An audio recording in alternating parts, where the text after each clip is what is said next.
Welcome, everyone. Good evening, good morning, good afternoon, wherever you are. Welcome to Facebook Live.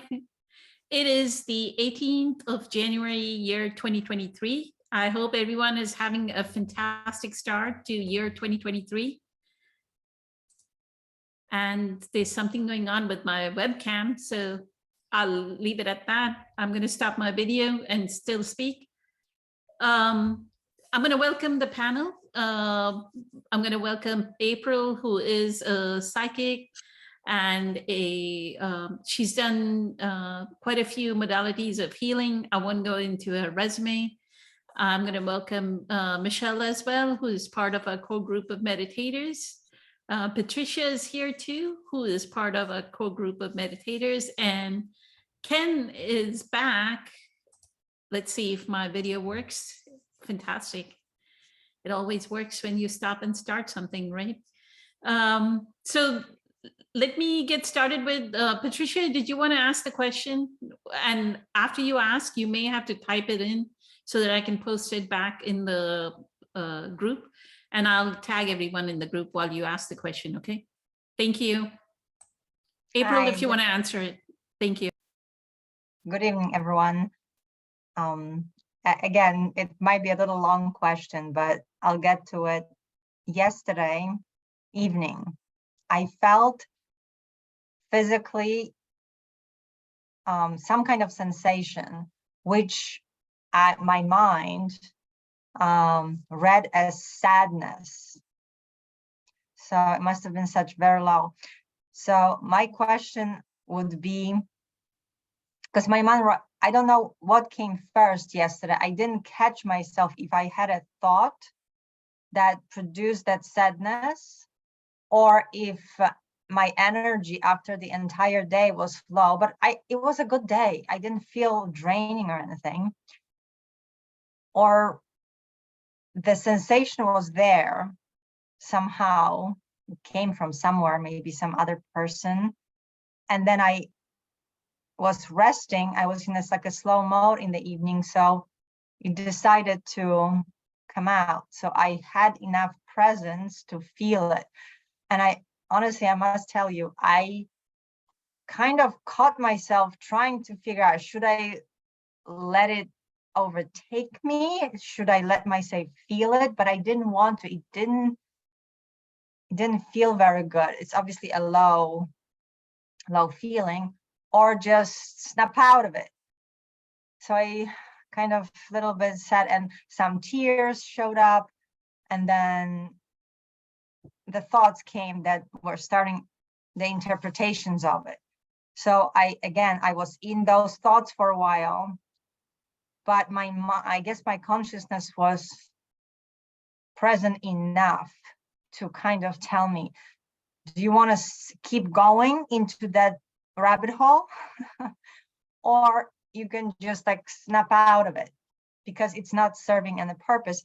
But I didn't know if I should stay and feel it, or actually just cut it. I don't care where you came from, forget it. I don't care, I'm not going there. So my question would be,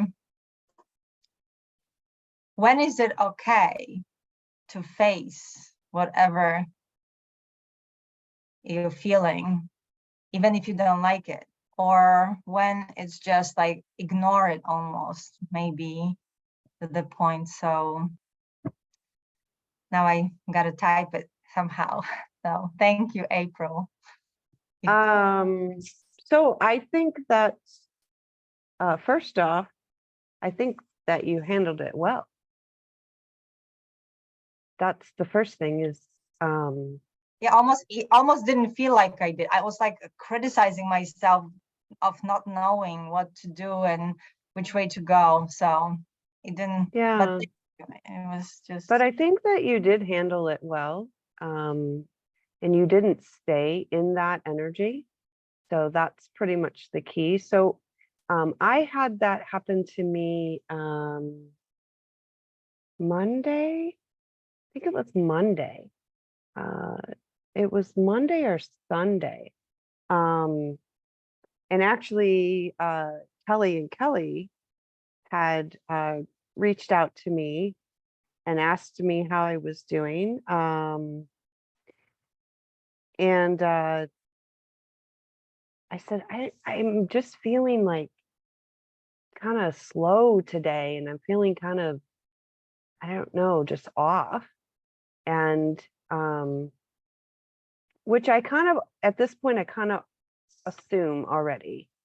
And Kelly, she said that he said the energy in the universe was changing, that some energies were coming in.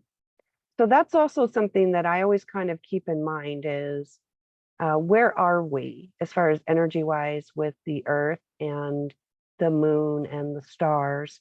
So sometimes there are energies that do come in around us and they do absolutely affect us. So that's something I'm always mindful of. And I kind of had that sense when I just woke up and I was just like, what is this heaviness? And I found that it actually hit one of my daughters the next day. The next day she calls me and she's like, Mom, I'm just so tired today. So it was different for each person, but it was a trend within this week. So that's something to always be mindful of when that happens to you, when it's sudden and there's no real reason. Then I kind of go, well, I wonder what's happening, in the cosmos, in the energy of the earth, the Schumann resonance, the solar flares with the sun. I kind of go that way. So, but the process that you did, I actually really like the process that you did. Instead of staying in those negative thoughts and running down that rabbit hole, you were very conscious and you did say, well, was there something I was thinking? Did I pick this up from somebody else? Because you very well could have. We also have to remember that not only are we our own consciousness, we are global consciousness, right? The Akashic records, that's global consciousness. That's what's all in there. So we have a lot of stuff that's going on. Ukraine is an issue. There's a lot of sadness that's being purged right now from there. So you can't forget the global consciousness as well. So you checked in. There wasn't really anything that anybody said. There wasn't really anything that you had been thinking, a scenario or an event in your life. And when you clear those questions, that's when you say, okay, I'm done. Now, if you had found something, then you can choose to let it go for now. But again, you would have to come back and address it because we don't want to do what is called spiritual bypassing, where I just ignore. So if it had been an event or some negative thoughts or something had happened, somebody said something, then at some point you would want to kind of just be with that and see, what did they say? How did I take that personally? That's the real question. Remember Eckhart said, the bigger the emotional response, the more personal you have taken it. Right? So that's when you want to investigate it. If all of those are like a no, and I really have no rhyme or reason, that's when I say, okay, I'm just feeling off today and I just need to be with myself today. Maybe I'm just going to sit a little longer. Maybe I'm going to lay a little longer. And I just be okay with that. So does that answer that? Does that make sense? I think you did very well. Yes, that's very helpful. I did also afterwards, maybe just take a shower, like to try to whatever is remaining there. But I just don't know if I can trust my thoughts. Like if the process that I went through, that I'm trying to see, to think if there is any thoughts that caused it, and I'm kind of looking, how do I know that? Because the thoughts will come up. I have such a history and pain body that I can pick and choose a lot of things. And one thing that came up was that recently on my other career coaching Facebook page, our main coach for the week suggested to as a going back to your soul vibrance and aliveness. Find your picture from when you were like 8, 9 years old, something around that time, to see like a happy picture. So, and remember that girl in you. What made you happy then? It's kind of, and now go back to that feeling. So that was kind of thing. So a lot of women started posting their pictures of their like hanging upside down on the thing, on the on the little play around things, ladders and blah, blah, blah, or just running or bike riding and stuff. I'm like, all right, maybe that's something, maybe I need to. So I quickly grabbed the album, because I brought few of the pictures, and I just looked at them like, and every picture I saw around that time, I wasn't happy. Like yeah, that's not a good I wouldn't give that exercise, because some people, I would ask them to pick a time where they remember feeling happy, but I would not pick an age bracket. Right. Because some people, there's so much trauma connected to different ages. So Patricia, here's the thing. You're saying I don't trust my thoughts. Because I didn't want my ego to use that opportunity in a sense to, oh, okay, so, to go to the victim mode kind of thing. And it's like, oh, that's what's causing it. Instead of, I didn't want to identify, but I mean, there is something there, because I kind of felt that maybe, but I decided I don't really want to go that road either. So that's why I kind of decided to tell my thoughts to stop. But I don't know if I did the right thing. Maybe I should have, Well, don't worry, because it will come again if it needs to. It will it will come again, right? Oh, seriously, it's okay, because it obviously wasn't too much tragedy, because you've released it. But if it is something that you should be paying attention to, it will resurface. What I usually do, as far as, so here's the guide for thought. Any thought where you are off center, any thought that is not in alignment with your true nature, your true self, which is love, which is acceptance, compassion, is off. That's how you know, can I trust this thought or not? Because if it's a thought that I'm not good enough, I didn't do enough, I did that wrong, that's off. That's not love. Now, that doesn't mean we don't ever look at ourselves, we don't ever learn, we don't ever grow, we don't ever say, I might need to work on that. But that's how you know. You're right. Yeah, I forgot about that guide. Yeah, if the thought makes you feel good, like it's something good in their love, like you said, that's because maybe some compassion or needs. And you can break it down. So like, there's been some people in my life that I had a really hard time. With them. So I would break it down to, like, seeing them or being around them, my mind would instantly go to the negative, but it's because of like trauma and stuff like that. So I would break it down and I would say, okay. They would come into the room and my mind would instantly want to go, the ego wants to go on attack. Like, what can I find? There's something in here I can find, right? I'm pretty sure your head's tilted the wrong way. Let me look. Right? Mm-hmm. So I would start with, okay, they're human. They're human. They're human. They're a soul. They are a soul. They're a human. Like, I would back it up. So you do the same thing with yourself. I am a person. I am a soul. I am connected to source. I am, like, you break it down. That's what I've done. And that's like you said, it will keep coming if it needs to come. But maybe I'm also thinking when you're talking, there are moments that you're able to sit with it, and sometimes you're not. So maybe also ask yourself if that's the time. Should I look into it now? Yeah, and I mean, if you're in the middle of the grocery store and you're getting groceries and you got kids hanging off of you and there's, that's not the time where you're to deal with your emotions, and you can wait as long as you don't bypass No, I didn't, or stop.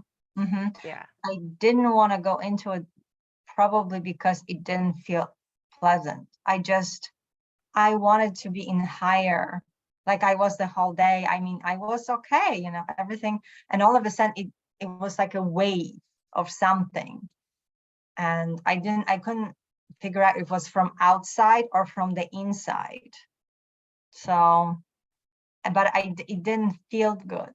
So I kind of didn't want to stay there.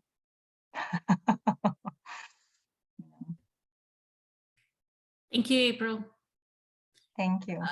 I love the advice that April gave, Patricia, and I think we visited it during group the past few weeks. We visited it with you, where I told you if you're doing Dr. Joe Dispenza's meditation and you're following Eckhart's teachings, you don't need anything else. You don't need another coach. You don't need Dean Graziosi. You don't need Tony Robbins. How much ever anybody, because they are just showing you techniques that are what would be band-aids to actually resolving what is at the core. Right? I mean, I happen to be a member, so when I look through, I would remove myself from that membership, because look what it did to you, right? It gave you the not enoughness. You went back into the not enough. You went back to your old self. And that is what you need to be very self-aware about, is when is my body going to pull me back into my old self, into the old emotional patterns. Because the moment she said your 8-year-old you went back to the sadness of the 8-year-old you. And how unhappy that 8-year-old you were. So we need to integrate that's why it's called yoga, right? It's integration. Spiritual practice is an integration of all of this. And that's why I'll go back to Eckhart was asked a question about bipolar behavior, and I kind of remembered even in Nature of Personal Reality. So this is how disintegrated or out of integration we can get as a personality. If you read Nature of Personal Reality towards the middle of the book, and I can find out where exactly, Seth brings up this example of this person called Augustus, right? Augustus had a split personality. He said he had somebody possess him, and this possession was a person. Augustus was, Seth is explaining how men are not allowed sometimes in society are not allowed to work out their violent behavior, right? They want violence.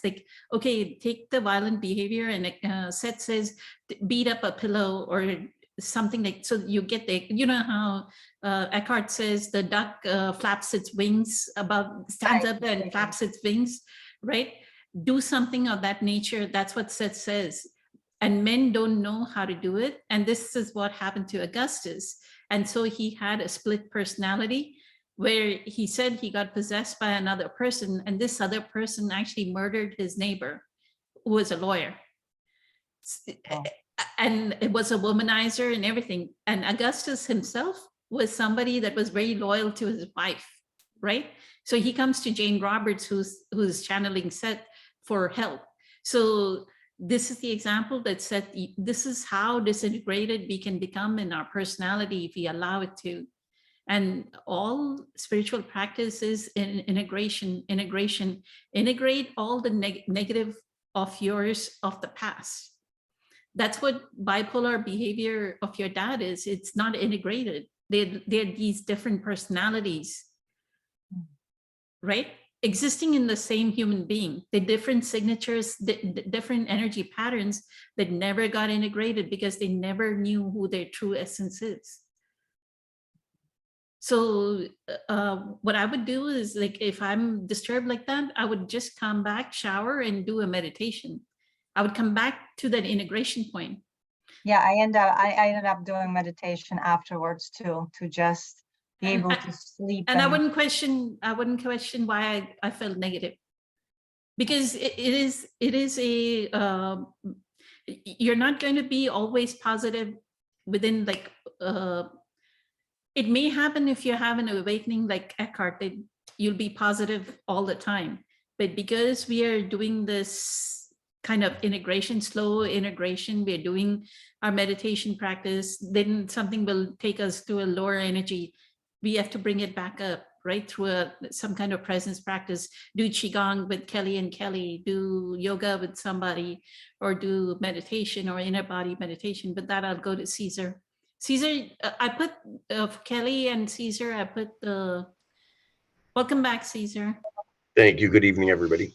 Yeah, so, okay, I caught the gist of this. Yeah, I loved how you and April both explained this. So, I mean, when I get into a funk or an emotion comes over me, I try to immediately do the Totally work, for starters. And that is just to sit with it, allow that emotion to be there. I kind of figure out where the thought came from, obviously, usually the past most of the time. And what I find that does is it brings that particular situation to the light of consciousness. And when you fully accept it and allow it as it is to be there, it literally dissolves in the instant. Another thing that I find helpful is if I'm having one of these moments or days or whatever, however you want to put it, something comes over me, and that don't work, usually always does. I try to seek out the most exciting thing available to me in this moment, my passion, whatever is most exciting, because that is your higher self. And if you can act on that passion or that excitement, and that excitement doesn't have to be full of jolly and function and stuff, it could just be laying down. That could be the thing that's most available to you. It could be reading a book, could be meditation, could be taking a shower. But that higher self, that excitement is your higher self, and it's pointing you into the direction in which you should be, and that will lead you to the next moment that's available. And when you act on that passion or that excitement in the moment, it's important to have no expectations of the outcome. Your soul knows that, and leave that to your soul. And like I said, that moment will lead you to the next and to the next and to the next. And before you know it, that funk is gone. You are now in a higher vibration. You put yourself there. And you have to act on it. But like I said, the meditation might be one of the most common things and always available to you, I'm sure, in the moment. That could be the most exciting thing available to you in any moment, when you're at home, when you're at work, whatever.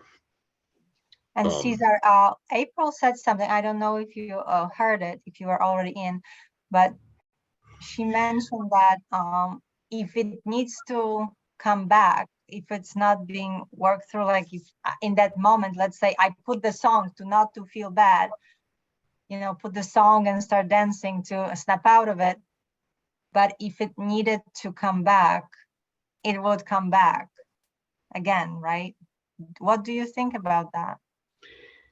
I think that it hasn't been fully accepted.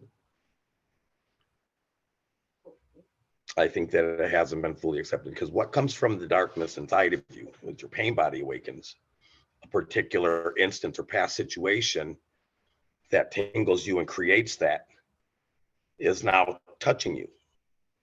Your job is to dissolve that into the light of consciousness. And the only way we can do that is by being in the moment and fully accepting it as it is. Right, but how do I know where it came from? Because I couldn't make up where did it came from. So I was afraid that I wasn't trusting my mind. I was thinking that my ego, okay, you're feeling that sadness, so your ego will pick something from the past, bring it up, so you can identify yourself with your victim here again. And so how do I know that this is something I need to work on, or it's just ego trying to bring me back down to my, Well, it's not necessarily the ego, I would say. Sorry. emotions come from thoughts. So, I mean, your beliefs are your perceptions. Your perceptions dictate your behavior. It creates your reality. So if it was, when a sadness comes over you, typically it would be caused by a past thought or maybe even a future thought. So first I would identify, was it a past thought or a future thought? You should automatically know what that thought was, and the thought's only going to be there for a split second, and it could pull that emotion that quick, because the emotion is the body's reaction. Yeah, I didn't know where it came from. So April maybe suggested that sometimes it's some earth, there is some kind of, cumulative emotions of humans. It could be. It very well could be. Got some The totality attached. of consciousness. Yeah, it really could be. These things are in the air often. So, excuse me. Yeah, so in that case, I would probably again sit for a moment or two and find a thing that is most exciting to you in that moment, no matter what it is. Something that you're very passionate about and that is available to you in the here and now. And then act on that. And hold that as long as you can. Do that as long as you can, and do not have no expectations of the outcome. And what you'll find is that it's leading you and pointing you to the next moment and to the next moment. But your frequency raises almost in an instant when you do that. Now, if you go back and start thinking about that sadness again, surely you can recreate that feeling and it will come back. And then the more attention you give it, the more thought you put into it, the larger it's going to grow and the more it will overcome you. Then you find the most exciting thing in the moment available to you again, and you do just that. I just didn't want to just, kind of like ignore it if I needed to face it. And I didn't like the feeling, so I didn't want to stay in it long enough to, to face it if I needed to face it, if that was the case. Right. And that's a catch-22. I know. If you're just stuffing something down that you don't want to deal with, haven't dealt with, or maybe don't even know what it is that you haven't dealt or going to deal with or are dealing with, then surely it's going to resurface again. But if it is something from the past that is creating this sadness, when it comes up and through an emotion, you have the opportunity then to dissolve it into the light of consciousness again. So I'd say it is important to sit with it, and possibly go into a meditation. The objective's goal is to raise that vibrational frequency and get out of the funk, because the longer you're into a pattern of behavior or feeling, you're going to start acting on that emotion, and that's going to lead you to some more darkness and more low vibing stuff. Because it's gaining momentum. The sadness, the emotion is gaining momentum at every moment. So again, when it happens, you don't want to hurry up and dismiss it. Try, but don't spend too much time to figure out. I mean, it's a tough one, because when what you give your attention to is gonna grow larger. So, but then what you resist persists. So, again, it's just important to, I guess, know the formula. And so I kind of try to stay long enough to, like some tears to just experience my body. And it's like, is it something? I was asking myself the question, and it came, I could pick up the other stuff, but it's like, I know what, I really don't find it here, anything that would be so important, and I didn't want to stay in that feeling, so I just snapped myself out of it by taking a shower, by meditating and going to bed. But today, actually, my friend texted me something that yesterday, I don't know what you guys think, there was some kind of a peak of negative mood of the year. Like yesterday? What? Yeah, it's like a peak of negativity, because I guess of how the seasons change, or the length of day, maybe that has something to do with it. So apparently yesterday was supposed to be that. So, but I didn't know about it until this morning. Well, good, you missed the boat. So I'm gonna almost have to agree with that, because yesterday I did wake up for the first time in a long time in somewhat of a funk. And I always try to just lay still when I open my eyes. It's just a routine. It's just naturally anymore. But as soon as I open my eyes, I just try to create this stillness and find something to be grateful for. It don't have to be anything in particular. I hold that for a couple minutes and I smile, put my feet on the floor, and I've got this momentum going already. And I can usually dangle that throughout the day for the most part. But yesterday it was a little off. And talking to my sister that morning, she seemed a little off. My workers started coming over for work. They seemed a little off. And we all made a conscious decision to do something great in that moment yesterday. And it set up a beautiful day that transpired into just excitement at every turn. And everybody had one of these days. So What did you do? How did you like decided to do something? What- we found the most exciting thing to do in every moment, and we actually focused in on that all day. Let's do this. It was how we executed our work with jokes and laughter and or whatever. But again, finding something exciting in a moment is pretty easy. And like I said, it doesn't have to be this big dance. It could be something as simple as reading a book or laying down and doing absolutely nothing. But if you're going to do that, do it fully. Like Eckhart says, don't lay there and start, letting your mind wander and get you into this mess of, the static. Just enjoy the moment.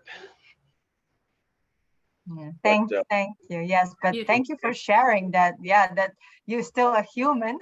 yeah, but you're putting a limitation when you say that. I don't like what people say. We're only human. Well, yeah, humans. We are. No, I said you still. So there is still some of you that is, struggling sometimes. Hey, yeah, awesome, but cool. Yeah, just smile. Why? I mean, I used to tell my daughter that when she was 7 or 8 and be at work, and she'd call me and Mom won't let me go down to Granny's house. And I said, okay, well, that's the answer. That's what it is. So don't be sad. Do you like being sad? And she said, no. I said, okay, then just smile and be happy. And she said, why? I said, because you can. She's 30 years old today and she still does that. We find something to get sad over, and all of a sudden it's, redirect your attention. But in your case, do that turnaround. You do that conscious turnaround. Yeah, you have to do it consciously. Otherwise, you're going to go on autopilot, and that, egoic, the conditioned mind will take you there. It does get the best of us at times. But again, you have to look at them as opportunities to address things from the past in that way. I'm still going through that whole process. It's been years now. But every now and again, I'll drive by somewhere and see something that maybe reminds me of something or a particular situation, and it will bring up an emotion, and it will create sadness. And I'll pull my truck over on the side of the road and feel that emotion. I already know it was the past thought. I don't even have to analyze what the thought was because I was there when I had the thought. And then I just accept it fully. I accept the emotion to be there fully. And that's also given permission. It's given the space to the situation to be as it is and fully, completely allow it. I understand I can't change the past. And it's at that moment that I was able to fully accept whatever it was that created that sadness, and it was gone. And now I continue to drive by places like that every day. And now I can drive by and smile and actually think of the past moment, even if it's available or whatever, and not have sadness within me anymore. But I think this is, I think this is also allow you to see people from the past, right? For sure. Yeah. I mean, yeah. People you had breakups with and stuff like that. It was hurtful to even think of their name, for a long time, but that was just unacceptance, in the end. And once somebody's talking about the past relationship you had or the person or whatever, and it makes you sad, I sneak off into the bathroom or the bedroom real quick and sit there and hold that emotion, accept it fully. And it's really dissolving that situation into the light of consciousness. Like I said, it's no longer being tucked down. It's over. That puts it to bed. Now I can literally walk back out there and enjoy that conversation and feel happy about it and compassionate and talk you about do it as an this, you do excitement and have- sadness. It's no longer hurtful. But there are many of situations that continue to come up from my past that I repeatedly have to execute the process in doing. Why do you think that is? Why doesn't Because that I got just 50 years of hardships, I guess, maybe. But you know, the process only takes a couple minutes. And if it was something that I felt damaged me in any way, and I have that thought come over me that creates that emotion, bingo bango, I have the opportunity to fully accept it as it is and move on and get on to the next one. I don't look for these, they just happen. I guess so life still happens, you know, there's not a switch or a moment unless maybe you're in that Eckhart Tolle vibe that everything just stops and life stops happening and all these past thoughts just go away. Again, we're human. But you know, so don't think that there's going to come a time and it's all just going to be peaches and, you know, Skittles and rainbows and stuff. Life still happens, you know, our reaction to whatever it is bearing witness to our change. That's how we can reflect on ourselves and go, yeah, things have changed. I have changed, you know, and the way you can calculate that is how you react to a situation. You know, no longer reacting in certain particular ways. But you know, don't let your beliefs about something ruin the moment as far as what's available to you in the moment, as far as excitement goes, or what you're passionate about. You know, doodling, anything, and so I'll just leave you with that. Thank you. Thank you Can so I much, send- Caesar. Can I send you a 5-minute video after the live, Patricia? Most Of course. definitely. Of course, please. It's just a quick Wayne Dyer 5-minute clip. That's all. I think it'll do you some good. It just came to me, so I just figure I'll pass it along. I'll take it as a gift. Thank you. Yep. Thank you. Thank you. Thank you, Caesar. And one of the main pointers that Caesar made, Patricia, is this is what Eckhart calls the alchemy. This is the transmutation, is to sit in the meditation, to sit with that feeling. Because you want to dissolve your, one way is, okay, we are doing celery juice, but celery juice, we have to do 64 ounces of celery juice every day, right? To dissolve all our pain body, which is the toxic adrenaline that is stored within us. So if we still have a pain body, if you're not doing 64 ounces of celery juice every day, we are not cleansing to the book level of what Cleanse to Heal is, which I'm not doing the book level of Cleanse to Heal. I don't do 64 ounces. I'll be in the bathroom if I'm doing 64 ounces of celery juice, right? So I do about 16 to 20 ounces, which is not enough for cleansing of what level of cleansing I need. But I do know between the meditation and the cleansing, it cleanses the pain body. And like Caesar was saying, there was one time I had an issue with one of my coworkers, like 2018 or something. And I was like, she was being very, like she stopped talking to me. And I was like, what did I do? I was helping her out. You know, I'm like very helpful. So I was helping her out. Why is this person not grateful? That thought came back, and it was like I had like the emotion within me. I put on my headset, this exact headset, and I sat with it for an hour, hour and a half, and it dissolved. And I started laughing, like I burst out laughing. That's how the pain body transmutes. It's like you burst out laughing, like the release of that emotion will be so beautiful. And that's the part that you stayed away from. What exactly Caesar, the pointer he's giving to sit with it, is the way to dissolve, transmute, alchemy. And that's why it's called the alchemy, right? Of turning, what Eckhart says, turning base metal into gold. Mm. Our I pain think that- body into consciousness. Afraid to catch the moment up to which I'm sitting in it, because I think I was afraid that I don't want to sit for too long to turn it into actually me drowning in it versus You won't transmuting. drown, you won't drown in it. The moment you start the meditation, that awareness will take over, and that will transmute. Then you can feel it. You can feel where in my body, where do I, that's why Body Electric is that way, right? That meditation. Vidya said like the perfect sentence for it.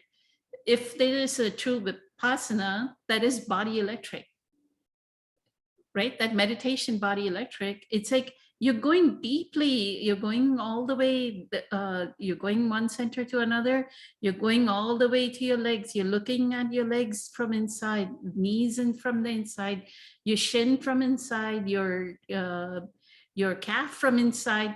But you You're- can do it in so- every moment. Like you can't do it like at work. You can't do it. You can't just, once you feel it, you are not always alone with an hour or 2 hours to do that. That's okay. Okay, so you finish your day, come back home and do it, right? I mean, I have work, like I used to go to work, and then that's what I had to do. I had to come back home and then do the, I thought Meditation. you had to like sit with it in that moment when it happened. no, it'll stay, like that feeling may stay. And the quick thing is you can go do a 20-minute, like we've talked about in quite a few Facebook Live Q&A, is go do a quick 20-minute meditation, go into a conference room, go to your car, sit in your car, do a 20-minute meditation. But the transmutation is bring it home and then sit with it, because we want to transmute our pain body, Right. right? Where is that pain? That pain is some years old. It may be from a past lifetime. It may be from whatever the pain body is. With that, I'll go to Michelle. Michelle, if you want to speak to this. Thank you. Hey, yes, thank you. Yeah, I think sometimes we get these waves of sadness that just seem to come from out of nowhere. And for me, I feel like in the winter, right? That's why they call it the winter blues, right? There's so much space. You look outside, there's no trees, there's so much spaciousness. So this year I was very conscious of that. And I'm like, okay, this is the time to allow for that season in that chapter in my life, to be able to allow for that spaciousness, for that depth, for that rest, for that. It's a period of coming inside yourself, right? So that's a deep reflection, can seem a bit maybe lonely, or Yeah, lonely. it can be lonely versus solitude. There's a slight difference there. And it's so funny that everybody's mentioning that like this week or yesterday, because it happened to me yesterday too.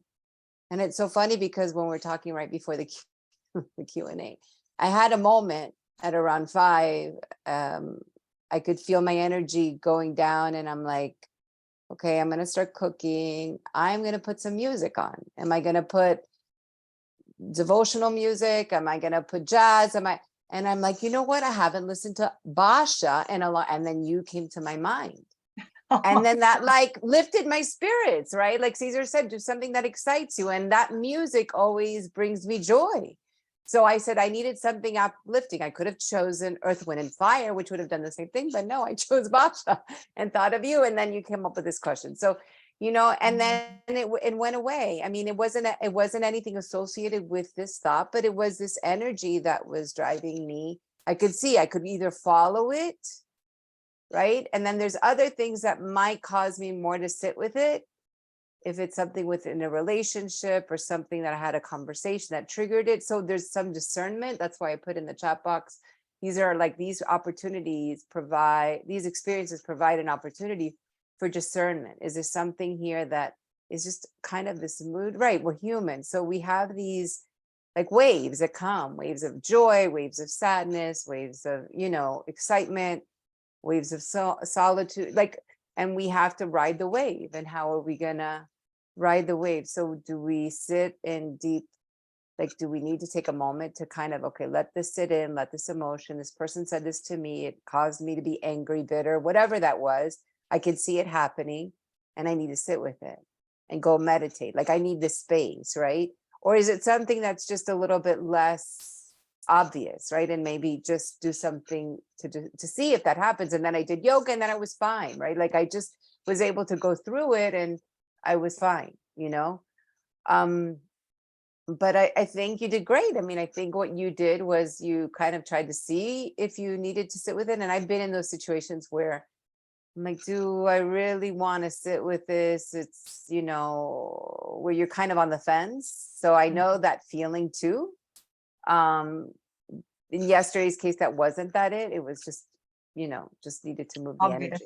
Yeah, it was more obvious. But those are like, it's kind of like very subtle, right? This is very subtle work. So, and it's so individualized, right? Because all of us have different experiences that bring the pain body to life. And how do we process it? Or is it something like an energetic shift that's happening in the universe or whatever is contributing? Or it could be a gloomy day, right? That's just, and you've seen something on TV or I don't know, whatever, on the, you heard some news or whatever that just kind of brought, you're like, okay, I just need to move this energy. Like, I need to, you know, because I anything that, you know, I'm not going to sit with every little thing that comes up that provokes some kind of sadness. And it just like kind of, it almost becomes like, okay, when it's raining, all of a sudden you put on the windshield wipers, right? To wipe, like it, I think it becomes a little bit more automatic on what you need to really process and what you really need to just kind of try to shift. That's a great metaphor. Yeah.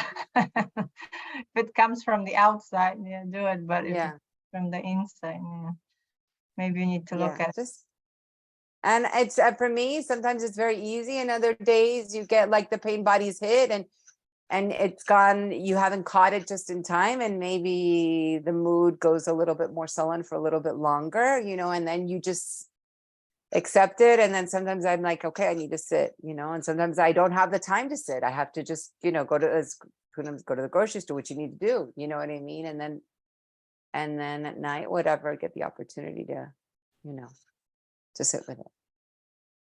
Thank Beautiful. you. My 2 Thank you, cents. Michelle. Thank you, Michelle. I don't put 5 cents like the Kellys. I just do 2. I do have a different question for Kelly. But there are 2 quarters, not cents. Yeah. It's Oh, it's gone to quarters. quarters. Okay. Inflation. I'll let Ken speak. Ken, did you want to give Patricia any advice? And then I'll go to Kelly with the other question that Kimberly had asked a few weeks back. And April wanted me to ask Kelly because it was a Kelly kind of question. Awesome. Thank you. Okay.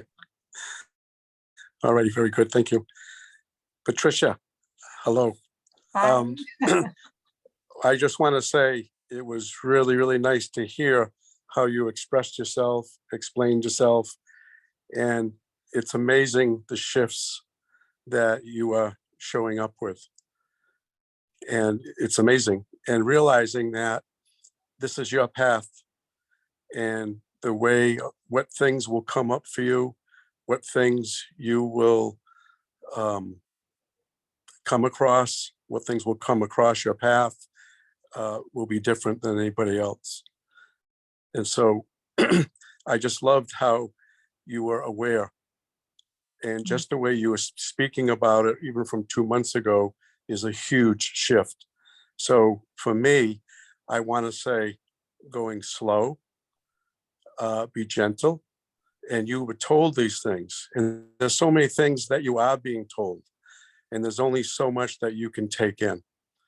And so it's one day at a time. And it's something where you're showing such incredible progress. And I think I want to just say, continue what you have been told, be gentle with yourself. When you notice things coming up, that's when you want to be gentle with yourself and be aware. Either pray, meditate, be kind to yourself, be gentle with yourself, whatever opportunity comes up for you in that moment. And just taking it really, really slow and realize that this is a process. You've been here for 2 years. The rest of the time, you kept doing the same thing over and over and over. So you really exercised a muscle inside of you that's going to take time. So there's lots of different attachments that you have that will come up. And each time it will come up, something new will surface. And to me, that's how I heal. That's how we heal. And it is part of the journey. And sometimes I will notice that when you do listen, sometimes you get a little low patience. Mm. And that's all part of it too. And so, and there's so much that I can say I could mirror, or what I can see in myself, I can see in you. And so it's something where we're all being reminded, we're all here to love and support one another. And just by listening, just by being in this energy field, and then realizing I call it the unconscious language, and then there's a conscious language. And it takes time to shift the two.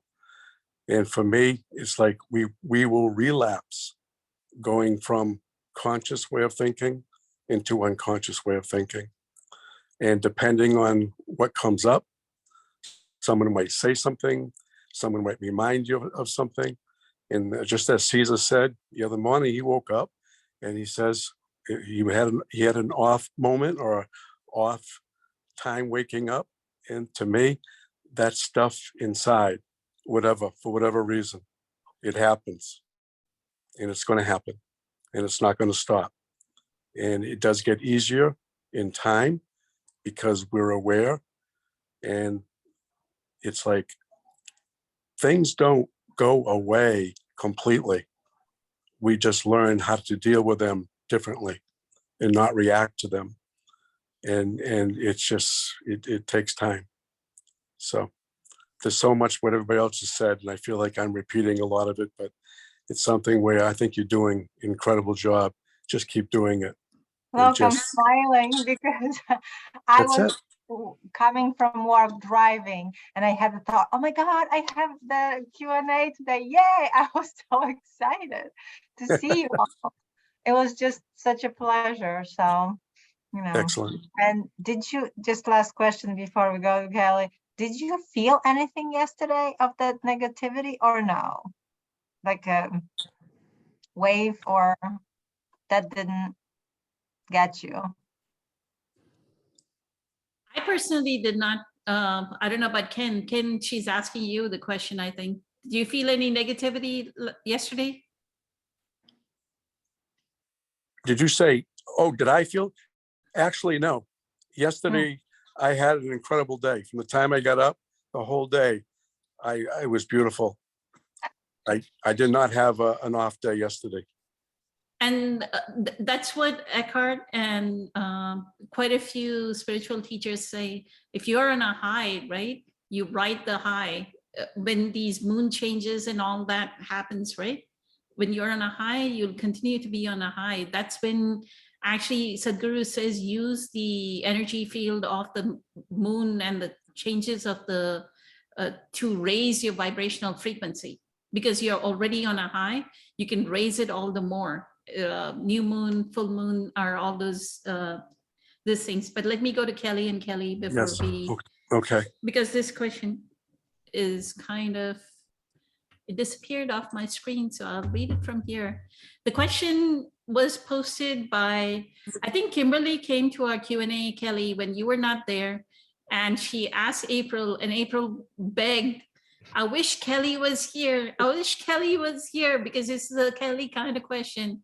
And the Yeah. question for Kelly and Kelly is, Hmm. um, No, that's fine. No, that's more my specialty than Kelly's. Yeah. Kelly's, Hmm. but you Or can area- answer area of either expertise. Patricia's or this. This is, I have Yeah. the same question for you that I posted on the live chat. How can I tell the difference between if a person is having an ego drama, or if a ghost is attached to a person, and or that person is demon possessed? Well, first, Kelly and I do I, have my thoughts on that. Yeah, You no. Go ahead. well, do we want to talk to Well, yeah, we Let's- could, yeah, let's let's do intro that because it's first. kind of tied together anyway. Yes, Like, it's the it same is. kind of thing. And I'm sorry, Patricia, when we were laughing before, it had nothing to do with you. It was we had a bunch of guides come in all at once and they were like kind of bombarding going us on? with, like, information. We're like, okay, calm down. Oh. So we just started laughing because it was kind of funny, but it had nothing to do with you. Yeah, so just, yeah. So there's a lot of good things that people said about there's just a lot of good stuff. Having a ritual sequence of things that you do physically for yourself is really important. I love showers. Those are one of my things, because the water droplets, when you actually have a shower, you actually are ionizing your energy field, and you're actually adding neutral, balanced energy, water, high vibration, into your energy field. So it helps you like that. So if I'm having a Yeah. bad day, if I'm having a rough day, or I've been around people that have been like super heavy, super projecting, super astral, super fragmented, I'm like, I need to go have a shower before I talk to Yeah, anybody. and just wash off and And literally wash it off. Wash the Yeah. day off. Yep. Yeah. Wash the day off. Yep. Mhm. Music's great too. Mhm. There's something that April said before too about how it might not be, and I'm paraphrasing because it was been a while since you spoke, but there was something you said about it might not be your energy. Like when you get triggered, it could be someone else's too, like their insecurity or their anger, and it's trying to hook into yours. And because you might have something similar Yep. that you're Yep. so it's just important to ask yourself the question, like, is this mine? And then if it kind of hangs around, it's like, Yep. okay, maybe it's mine. And sometimes people misinterpret what sitting with it means. That for me, sometimes if I get triggered and I just feel an emotion, I'm like, well, that's strange. Like, where did that come from? And I have a thought that's odd. I just kind of put it in my heart, because if I don't need to think about it and figure it out like right then. And if like I'll get the answer to something as I'm driving in the car. Like you'll get your own epiphanies as you're doing it. You don't always need to take the time to sit No. down and meditate. Yep. Like the more you do all these things, you'll know when you need to meditate, when you need to do yoga, like Michelle said, when you need to, like you will get better as you go along about discerning, like, well, how do I actually need to deal with this? Because you're not going to always need to deal with it in the same way. And, Yep. I'll just say, I like Eckhart's work, and I studied his work like 2 decades ago when it came out. And then I don't continue to study it. I still look at it.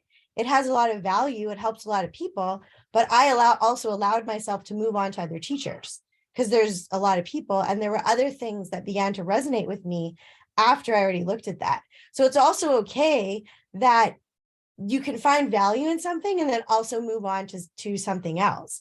But then also to be sure that, if this person, like, how does their work like make you feel? If it Yeah. doesn't make you feel good and you're not sure about it, then maybe they're not the person that you want to work with, The kind of more thing. like in the martial arts, the more angles of interpretation and perspective you develop and you acquire, the more clear the fundamentals of your process become. Studying yoga, lifting weights, running, all the different techniques and methods, the more you study all the different techniques and methods, the more you realize they're all the same. And when it comes to spiritual awareness and development, it's all about stillness. It's all about being able to sit with yourself, be present with yourself, and learn how to be still in the midst of the chaos that your ego and your shadow are trying to generate, and to be able to witness those fundamental programs trying to hijack you and get you to feel bad about something. Because that's the fundamental process. That's the big thing.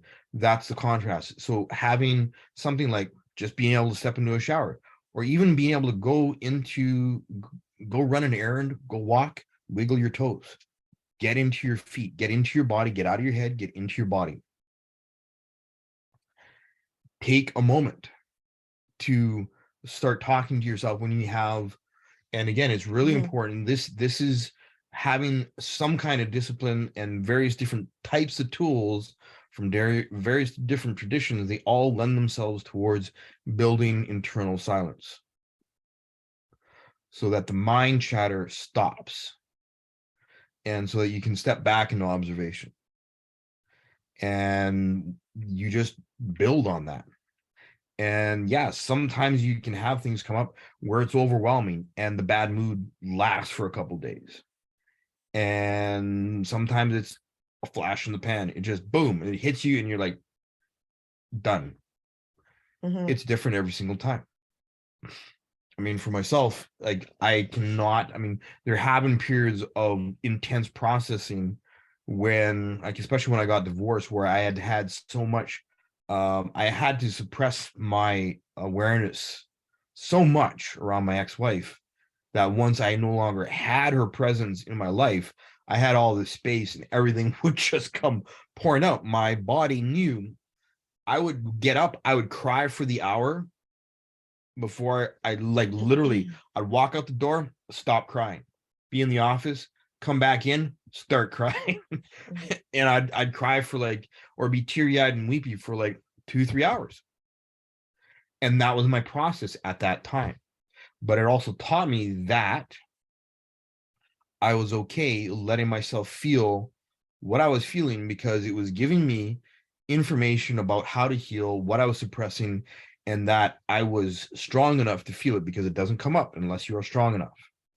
And that is one really important thing that I started telling myself is that I am okay feeling this because I am strong enough to feel this because it is here with me in the present moment now. I am okay feeling this to help me heal. I am okay feeling this because it is showing me how much stronger I really am. Mhm. And the fact that I can feel this means that I am strong enough to feel it in the first place. So always keep that in mind. Always keep that in mind. The fact that you are feeling something means that you are actually strong enough to feel it. So you got to change your mindset in the moment versus I just didn't like the feelings. I didn't want to stay in it.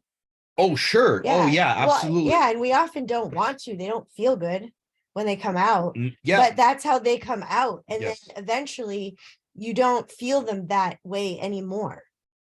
That you won't be like, it won't feel so awful when, Yes. if it does come out, because it'll be like a little poke rather than a, oh my God. Instead of like a hammer and anvil, Yeah. right? So one of the things you have to understand is So, that yeah. your mind, your ego is telling you that these are bad feelings, that you don't like these feelings. But you know what? Your feelings are just information. Your feelings are just information. Yes, they can be intense. They can feel overwhelming, but everything about your feelings, all of your feelings are just information of one kind or another. And your ego and your shadow want you to judge what you're feeling, to keep you in judgment, to keep you separated from the information underneath the intensity. Mm-hmm. It's that space underneath that intensity of feeling that is the most important to be able to connect with consciously and pull yourself and control your thoughts to get to, which is where saying to myself, one of the most important lessons that I taught myself was that I am okay feeling this right now, regardless of how intense it was and how much it sucked feeling what I was feeling. When I stopped myself, it's like, no, I am actually okay because I am. Mm-hmm. I am okay. And this is one of the things that ego and shadow do not want you to accept, is that you are okay. Yeah, it doesn't want you to feel okay. It really doesn't. Like, I'll No. give it even an example from, was a couple days ago, I think. I woke up in the morning and I had a thought that I should check in with one of my daughters about something. And I was like, well, that, that's nice. That's valid, right? Like, she's my daughter. I love her. I care about her. So I went about my day, and then I dropped my son off at school and I said goodbye to him, and he's walking to school, and he's a morning person. I'm not. Sometimes we have lively conversations in the car. Sometimes we don't. But after he got out, I immediately had the thought, I should really check in with them. I wonder if like things are okay. Like, and I talk to my kids all the time. Yeah. So it's not like I don't. And then I went, wait a minute. Why is part of me trying to worry about them? Like, Yes. there's no issue. Like, why is all of a sudden, this- yeah, yeah. my ego trying to go there might be a problem. You should find that. And I was like, well, that's interesting. And then I was having breakfast with my older son. He's in the kitchen and we were just talking.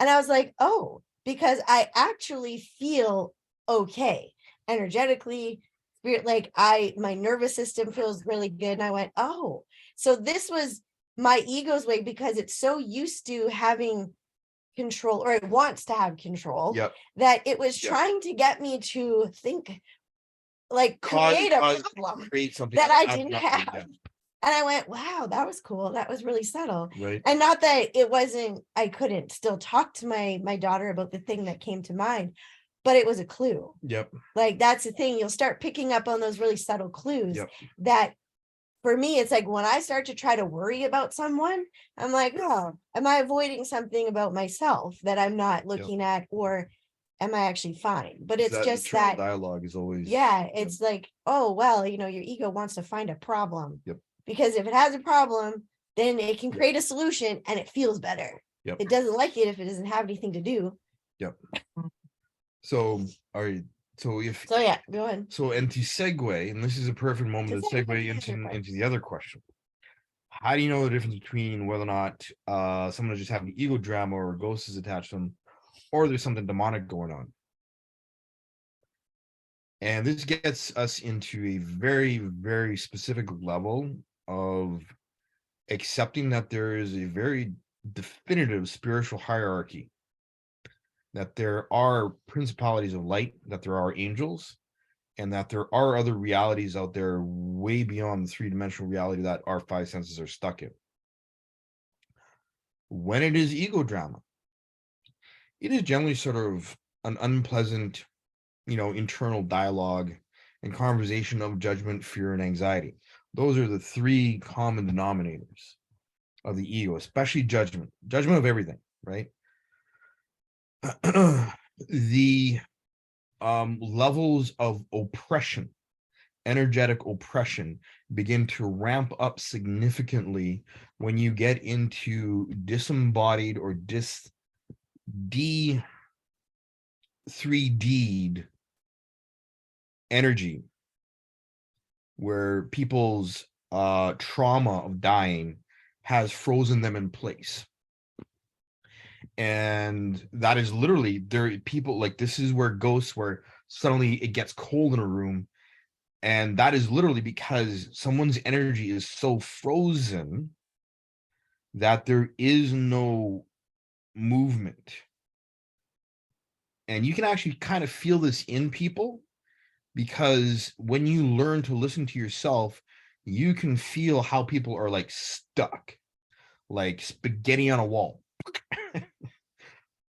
But with ghosts, it is actually, there is the difference in temperature, the difference in the sudden shift in body temperature or body sensation occurring. And when people are being affected by the disembodied, and this is really important to understand, that there is a profound distinction in energy levels and energy realities.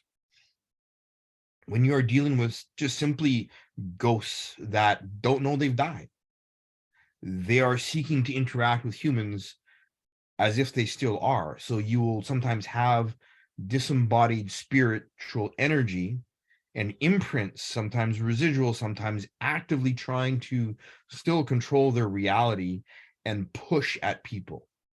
So the feelings that we get from shadow and ego, the feelings that we get pushed, like really intense emotions, those you want to pay attention to, because really intense emotions that are suddenly triggered out of nowhere, if you enter a building or a home or around certain people, will usually be an indication that there is something other than just that person.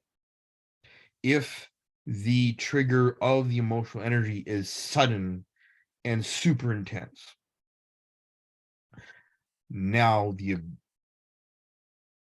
the realms of the disembodied in terms of the lower fourth dimension are very specific in terms of the intensity of those physical experiences.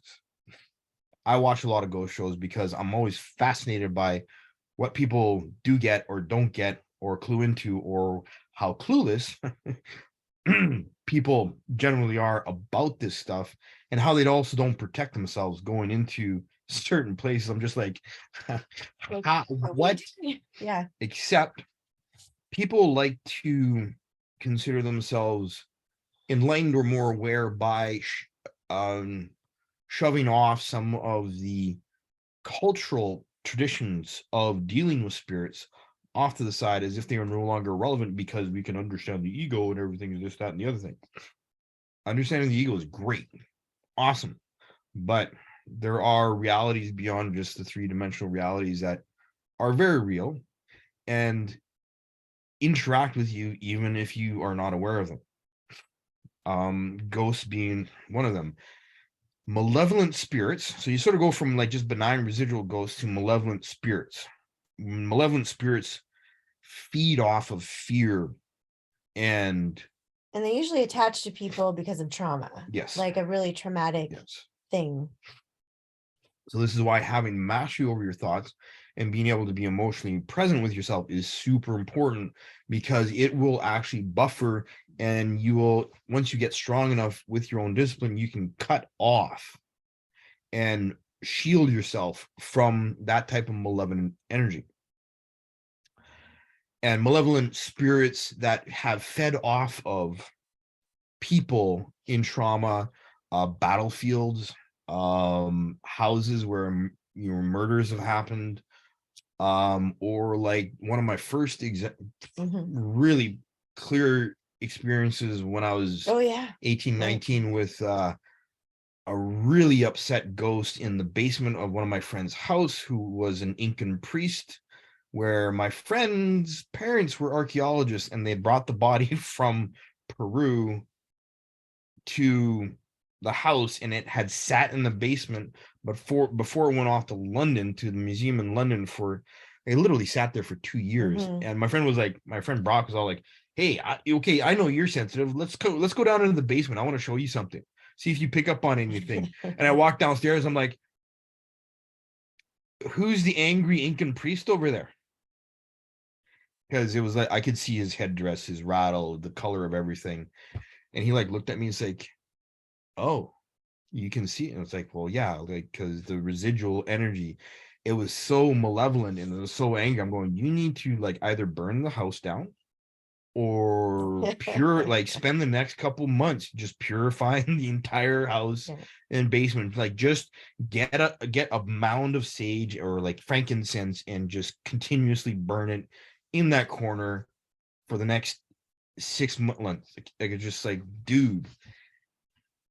And the energy of this spirit didn't exactly attach to me, but it tried to, where every so often, every couple days for about a year, it would pop up in my energy field, and I'd be like, and I would do invocations. I would do an Archangel Michael invocation. Archangel Michael, go and find some Archangel Michael invocations. Archangel Michael is the one Cleanser. the purifier, the holy avenger. He's the for cleaner. Yeah, he's a cleaner crew. It's like, you need a cleaner crew. He's like, yeah, Archangel Michael's like, what do you need?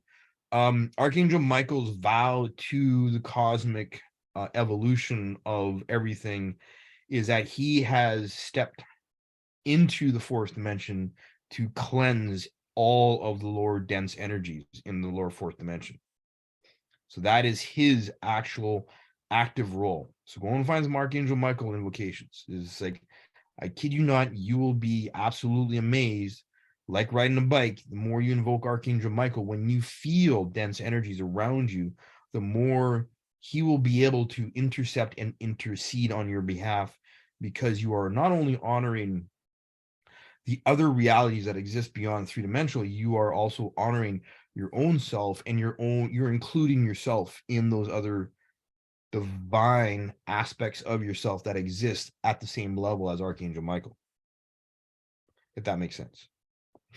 Well, no, can I add Yep. something? Yeah, you can keep Yeah. going to it. Like to add something, like a lot, like there, I've encountered with people that sometimes, as a way of not being self-responsible, they want to believe that they have an entity attached to them Yes, rather than actually deal with their trauma or yes, their emotions. And Yep. that can be common Yep. because it's so much easier for us to go, oh, it's not me. Yep. It's someone else. It's something else that's making me act like that. Yep. Which can happen, but there are differences. And that's what we were talking about at the beginning is like with ego drama, it's a little different when, because we've known a couple of people who've had entities attached to them, and the energy is different because it's like their personality will like yep. swoop, like, Almost like they have split personality. yeah, or they, almost. or You can they're actually see schizoph- sometimes yeah. like when it tries to come out and like act through them, that their face kind of darkens. They look a little different. I've like, actually seen people so- where they're one moment they look fine, and the next moment it's like they have like a gray mask. It's suddenly been a gray transparent mask. It's suddenly been pulled over their face, and their teeth are actually gray. Like their teeth go from white to like gray. And I've seen this happen in front of me numerous times, and it's just like, whoa! It's like, all right, and Archangel Michael standing tall and firm for me. There's so much, it's just like blah, blah, blah, like it's instinctive now. And that also gets us to actual demonic levels of energy. Demonic levels of energy are a completely other area of energy. The intensity is painful. Like usually that level of darkness, if I'm around someone that has an actual demonic entity attached to them, or an entity that is as dark as what we consider to be demonic, I will experience physical pain. I will experience pain in my solar plexus, and usually most commonly in what's considered my sacral chakra or my root, because what they want to do is they want to cut you off from the earth so that you're fragmented and you get more astral and you get more accessible to them and how they feed off of you energetically. So this is sort of one of the things to pay attention to. This is why listening to the body is so important. Why having a physical discipline like yoga, running, something to give you a neutral space for understanding how your body feels when you have adrenaline going through it, when you have endorphins going through it, when you're eating, like paying attention to this. And again, Archangel Michael, we're best friends. I'm just like, we're good friends. We're really, really good friends. Hey, Julie, can I ask a quick question? Yes. Yeah. What you described sounded like shape-shifting, what you would witness. Can you touch on that? Yeah, okay. Sure. Yes, I have seen people's faces change right in front of me, like when they are projecting super heavily. I've actually seen people's foreheads bulge out. I was one of my first experiences training in Kingston, Ontario. One of my Kung Fu brothers, we were just playing a card game, and his forehead, the more we played at it, the more his forehead, literally his face would change and his forehead would bulge out even more. And then I did something completely dramatic and upended the entire sequence of events in the card game and just stopped him from what he was doing, and his face went back to normal. It was weird. So shape-shifting is sometimes both subtle and also sometimes super overt. I've seen people's faces change in front of me, like get longer, wider, change color. And sometimes when an entity is inside of a person and it comes out to the front, you will be able to see their face superimposed. So this is what I was talking about in terms of like the transparent gray mask suddenly appearing over people's faces, because that is something that I experienced numerous times. And yeah, and there can also be entities that are not attached to people, but Yep. attached to the land. They can be attached to objects like houses, dolls. property, like things like that.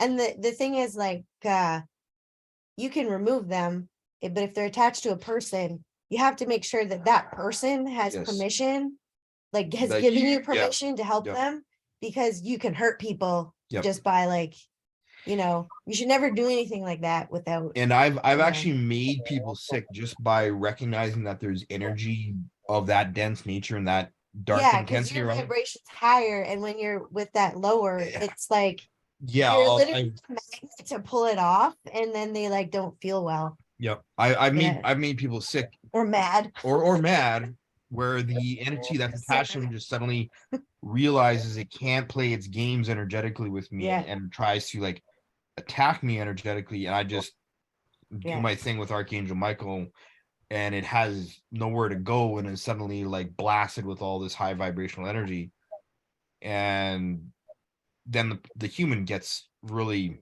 ticked off. So again, this is why being physically, emotionally, mentally present with self is so important, because this is how you discern the difference between these levels of energy. And the more you have a discipline with being with yourself and being physically present, the more you can discern what kind of energy you're on the receiving end of, because you're working through your own levels of integration and being with yourself, and the levels of energy attached to certain programs of ego and shadow that keep you from being aligned and present with yourself. So that's like a super, super brief, tiny, It was brief, but Brief. you talked for it. yeah. The person I that have- asked this question, what it was she was going to haunted places with her daughter for fun. And it Okay. almost sounded like what happened was like that she didn't say this, but it almost felt like the daughter then had like this drama scenario, and she wanted to know, was that ego or was she possessed? That's where the question came from. Okay. So And that's, yeah. so that's I can feel through you what Kimberly was asking and why. So this is sort of one of the things where people go to haunted places for fun. It's like, yay, everyone's doing it. And they don't protect themselves. They don't understand that your energy first, and beings that are fragmented and disembodied, when they interact with people, even if they come into the room to see what's going on, can affect people who are unstable. This is why being present with self is so important. So important. So when you have those kinds of experience, when you have Now you're gonna lose this, your voice. now I'm gonna like, yeah, my James Earl Jones is coming out. Luke, I am your father. No, right. The reality is that being self-aware is so important. We are energy first. When you are going to haunted places, especially when you know you want to take precautions, you want to call in protection, whether or not it's Archangel Michael or whether or not it's Jesus, there is a very deep truth to those masters that have come before us, not just Jesus, but the other masters that are out there, the ascended masters that are out there. Being able to call in protection, being able to call in light from many different traditions is really important, because you never know what instinctively your heart will actually reach for in its moment of need when you're interacting with dark energies or dense energies that want to mess with you and see if they can feed off of you. So And the archangels, like, they're there. You don't have to see them. You don't have to feel them. Like, you just have to call them, talk to them. They hear you. and You don't and have the to thing hear about the them. archangels, especially Archangel Michael, is like people are like, oh well, like how can he be in like two places at once, and like all this is Archangel Michael once showed me how big he is, and it's like you take your entire solar system and he can put it in his hand. Our Like, entire solar Yeah, system. we have such a 3D way of looking at things, and we think of ourselves as human, and we're so big, and we're really not. Like, compared to, like, yeah, because I had that information too, not from him, but another like angel, and it was like, oh, they are so big. Like, we have no idea. Like, our brain can't really Yeah. comprehend This is like what a cosmic, energetically they. because angels and the archangels are a cosmic level of purity, and I they have a- exist on many levels all at once. Yeah, I think I have a Yes. quick question. So, growing up, Mhm. right, in the Latin culture, when you have children, a lot of people say there's this thing called an acevache that they would give to the babies to protect them from the evil eye, right? Okay. Okay, Yeah. yeah. And so my take I've always felt this way, and I don't know because I've never had these experiences that you're talking about. But I'm like, I don't invite that energy into my life. Like, you have no power over me, you have no power over my child, and I just like shut the door. Like, I don't even entertain the thought. That's a great way that's a of really good way to do it. yeah, that's a great way of explaining it, because a lot of us actually do have that as just an unconscious thing. You literally, exactly as you said, you just shut the door. There's no room for it, period. Yeah. Energy So sensitive. when you're doing, so when you have that knowing or attitude towards it, is that the effective way of blocking it out? I mean, I don't play with it. I don't like to even see like anything that's in that realm, like in terms of movies or entertain my, like, Yeah. No, it is an effective way where you Don't expose yourself to it. yourself to it. You don't invite it in. no. Right. Yeah, no, in the Latin culture, I mean, the Spanish culture is super profoundly deep roots in the Catholic tradition. And there are a lot of things that are really I find really fascinating and beautiful about the Latin traditions, spiritual traditions, be they from Spain or be they from Latin America, Yeah. because there is this profound faith, profound, beautiful, utterly profound faith in the presence of God's grace, if you will. And the belief in Jesus as a savior in terms of Jesus's light, guiding light. And it's not wrong at all. Like it's yes, it's in Catholic tradition, and people have, human history being what it is, but the message of Jesus being a light is so true.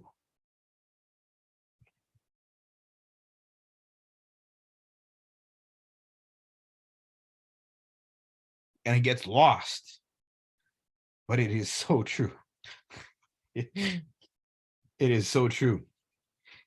And it's so unfortunate that so much of that gets lost nowadays. But it is one of the things that I find so beautiful about the Latin cultures.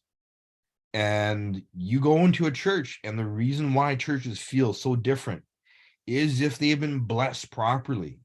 It is such a beautiful thing to go into a space that has been blessed properly with Jesus's light and Mary's heart, because the combination is so profound.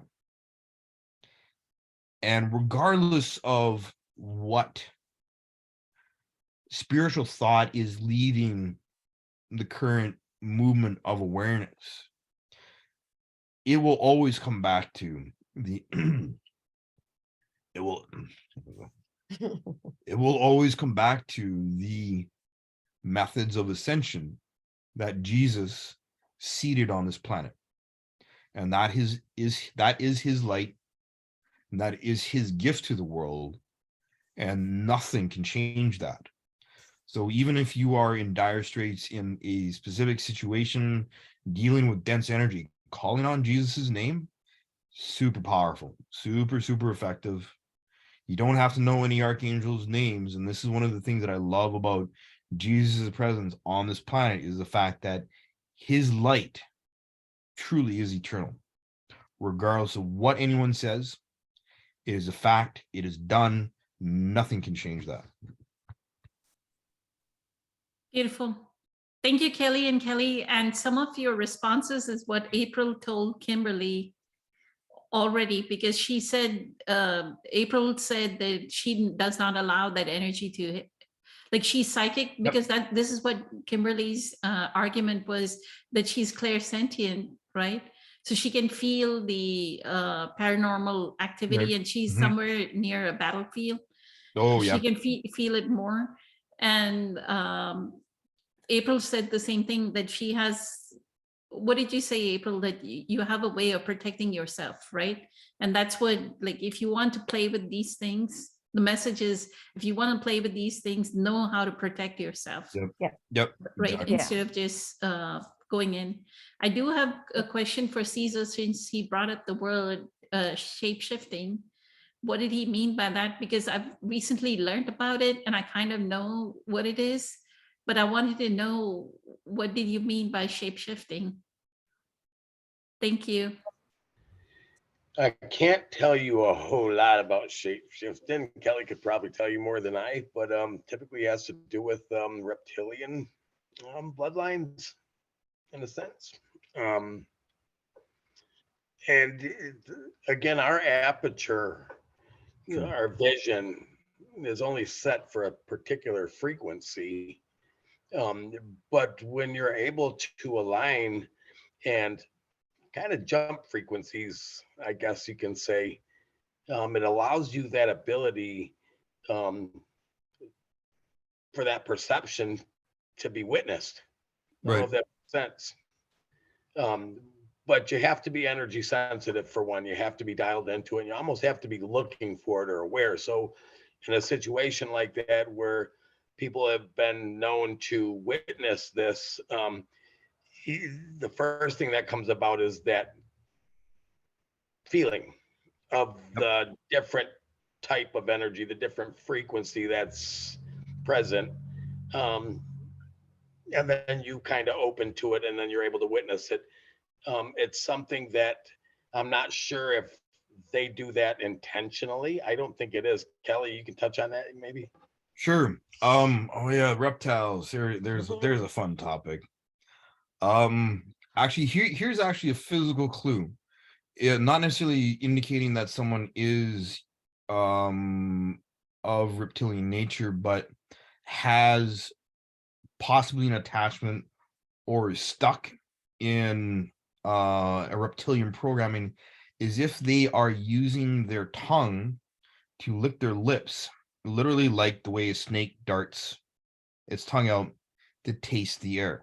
It is actually something that I've witnessed in people who are addicts, who have gone off the deep end into very intensely dark energy and have possibly come into contact or gotten an entity, a reptilian entity attached to them energetically. Some of the things that have been witnessed and recorded on video with regards to reptilian shapeshifting, the thing that I always sort of kind of think is ironic is that we are developing more and more sensitive cameras that are capturing more and more stuff because they capture more light. And the way that shapeshifters hide is by kind of bending the light a little bit energetically so that they can shift and morph in front of people quickly, sometimes not so quickly. And one of the things that's happening with our more and more sensitive cameras is we're picking up stuff that we couldn't pick up before, like even 5 years ago or even 2 years ago. And shape-shifting, I mean, then you got stuff like Wendigos and Skinwalkers too, which is a whole other whole other ugly ball of wax. bag of stuff. Yeah.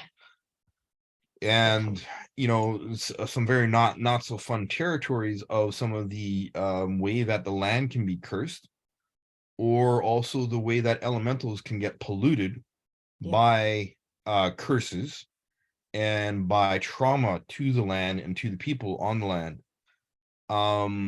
Again, this is sort of a very like shape-shifting. It's in every single culture on the planet. You have stories. This is one of the reasons why studying shamanistic traditions and ancient history is really, really important. You have a lot of ancient, potteries that have ant people, bird people, snake people, other kinds of people, winged people on them, that some people just say, oh, that's just symbolic of that, blah, blah, blah. And other people say, well, no. If you look at the traditions and the fact that this is everywhere around the world, and you have these 6 traditions talk about these being shapeshifters, and then there's one tradition people are just saying, oh, well, it's not shapeshifters, when the weight of evidence says that, well, there's all this information. Yes, reptilian bloodlines are a thing. If you go into ancient histories talk about this. Some of the shamans and First Nation Medewan that I've talked to talk about this. The Zulu shamans have a oral tradition that goes back 35,000 years that talk about shapeshifters. This is one of the reasons why the British Empire was so adamant about stamping them out, is because they had 35,000 years of unbroken oral tradition that also talked about shapeshifters. A lot of the First Nation medicine people that I've talked to are very wary about talking about shapeshifters and skinwalkers. Skinwalkers being generally the cursed defenders of cursed land that take on human and animal form to protect the land once it's been cursed. There's a whole show called Skinwalker Ranch Yeah. going on right now. But the reptilians are something that isn't really talked about because people like to dismiss as, oh, you're like crazy, you're one of those conspiracy theorists. It's like, well, I don't know, some of the last 2.5 years have proven some conspiracies are actually like, gosh. Hey, what about the bloodlines related to, like, I'm type AB negative. Yeah, okay. No RH factor. I've heard it's only traceable going back a few hundred years. If I'm correct in saying, they just can't trace it back no further than that. Well, it kind of led me down the road of hybrids, but that's a whole nother subject. well, you have the Merovingians, then you have the Black Italian bloodlines, and there are reasons why certain aspects of the powers that be are obsessed with bloodlines. And it's like Tourette's. Tourette's can literally be tracked down to one family in like Belgium or northern Germany, right? And in the last 200 years, Tourette's has become a thing. But up until that one genetic sequencing 200 years ago, Tourette's didn't exist. And one of the ways that the wealthy and the elite used to keep the money in the family is by literally keeping the family in the family and interbreeding, right? So you have certain genetic factors that are a result of very specific genetic sequencing from families combining DNA. And if you want to also include some of the more ancient bloodlines in the equation, then you have theoretically bloodlines that go back to, Sumerian or Babylonian bloodlines that theoretically interbred with the gods or the Nephilim and all those other aspects of genetics on this planet. It's a whole there's like, how much time you got, Well, man? yeah, It's like, when people do their DNA ancestry thing, some people have, well, like my brother, yeah, for example, has 7%.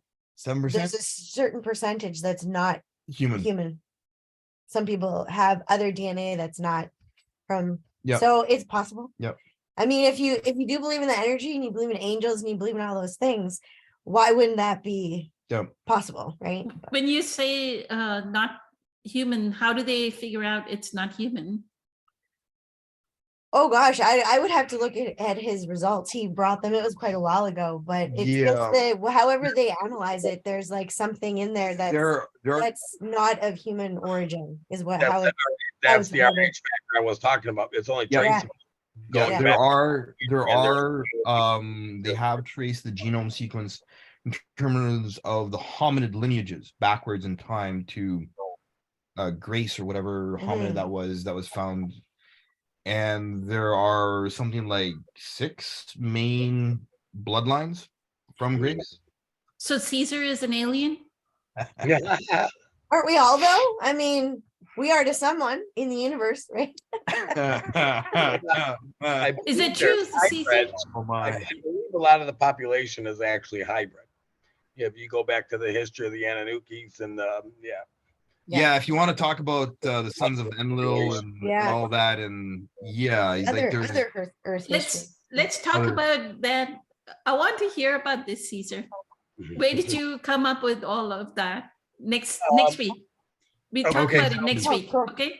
since Sounds it's been great. a long day, and I know it's getting a longer day for Ken and Yeah. Michelle and April and Patricia's about to like fall off Well, I'll be here for that one because that's just like next week.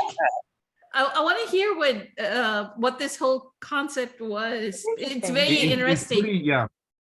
If you're a history nut, it's like me. It's a fascinating topic. Awesome. We look forward to listening about it. This has been incredibly amazing. I know Lakshmi and Summer have been responding out there, and Francesca joined Yep. us. So incredibly amazing. Grateful to everyone, eternally grateful.